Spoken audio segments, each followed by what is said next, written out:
She stood at the edge of my driveway, arms crossed, glaring at my guests like she was an extra in a bad horror film. You know, the one where the villain is so over the top that you almost want to root for them to get knocked out by the first hero who shows up.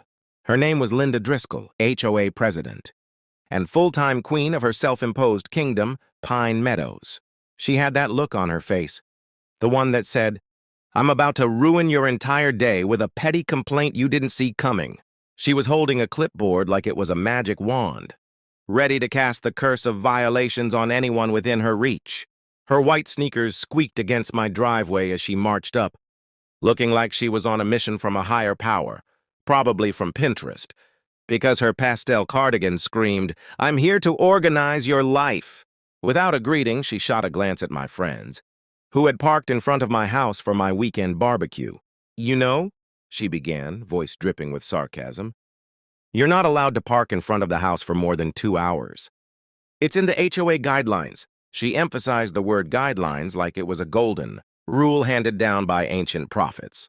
I raised an eyebrow. "Linda, this isn't your turf. The road in front of my house is public property. My guests can park anywhere they like." Her eyes narrowed, the kind of look that only comes when someone believes they're about to win a battle. They have no chance of winning. She pulled out a sheet of paper from her clipboard, and I noticed the familiar blue pen ink. She was the only person in Pine Meadows who could claim they wrote the rulebook without anyone else's input. "I'm afraid I'm going to have to ask them to move," she said, ignoring my statement entirely. "This is an official violation notice." I glanced at my guests, who were sipping cold beers and chatting like they had no clue what was going on. "Linda, do you see that car right there? That's the mayor's car." I pointed to a shiny black SUV parked across the street. "And here's the thing, he invited them here, so maybe you should take it up with him." Her face twisted like someone who had just been told their childhood pet was a figment of their imagination. "The mayor? What's he got to do with—" She stood at the edge of— That's when the mayor himself, Jack Evans, strolled out of the front door. He had this air about him, the kind that said, "I'm here for the drama and I know how to handle it." His suit looked like it cost more than the entire HOA budget, and he had a small, satisfied smile on his face as he walked up. "Linda, what seems to be the issue?" he asked, clearly amused. Linda's eyes darted back and forth between me, my guests, and the mayor like she had just found out she was in the wrong movie. "Well, Mr. Mayor, I was just informing Mr. Sullivan here that he's in violation of the HOA parking rules and—" The mayor interrupted her, his voice like velvet but with the weight of authority behind it. "The parking rules, Linda? Are you really about to stop my guests from having a good time in my own neighborhood?" I could see the gears grinding in her head. She was used to having control, to being the one who could shut down fun with a few words and a printed-out list of ridiculous regulations. But she didn't account for the fact that the mayor had more influence than she could ever dream of.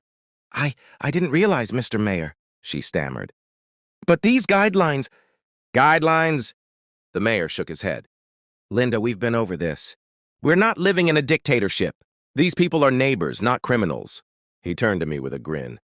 "Jake, why don't we let you and your guests enjoy the weekend without any more interruptions from the HOA?" Linda's face was now a mix of disbelief and rage, her mouth opening and closing like a fish out of water.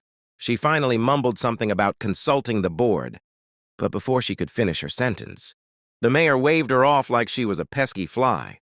"Go ahead and do that, Linda, and while you're at it, remind them that the mayor of this town doesn't like his friends being harassed." As Linda stormed off, I couldn't help but chuckle.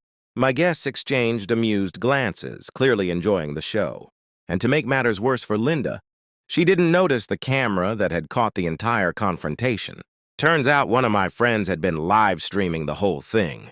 By the time Linda got back to her precious HOA office, the video had already gone viral, with the hashtag #OhLindaTheParkingEnforcer trending in the local area. The next week, I received a beautifully written letter from the mayor's office, officially inviting me to the town hall to discuss community relations. It turned out that Linda had misunderstood a lot of the rules, and now she had a lot of explaining to do. The town council convened soon after, and in a shockingly swift vote, Linda was placed on a temporary leave of absence pending further review Her official position was taken over by Margaret Jensen, a sweet retired librarian who had the exact opposite energy. She believed in making peace, not starting wars. As for Linda, the only thing she's been enforcing lately is the "Do Not Enter" sign she put up at her front gate, where she now lives alone with her drone collection and a pile of unreturned HOA forms. Me? I'm still hosting barbecues, with the mayor occasionally popping by, for a burger and a few good laughs at Linda's expense.